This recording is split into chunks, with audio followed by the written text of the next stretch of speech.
Täällä on käyty monta kertaa. On asennettu murtosuojaa, mutta ei se oikein auta. Täältä löytyy tällaisia rikottuja lukkoja.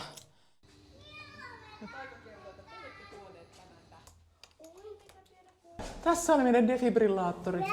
Enää on ruuviinjäljet siinä. Ja se pöllittiin siitä. Isännöitsijä mietti, että ehkä joku on ottanut tarpeeseensa, odotetaan, että se palautuu. Ja samana päivänä, keskellä kirkasta päivää, kellarista oli varastettu työkaluja, joilla oli varastettu 4 polkupyörää täältä.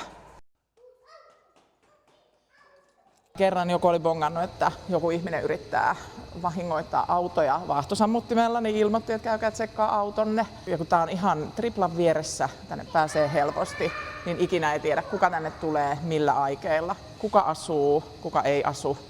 Niin saa olla kyllä silmät auki.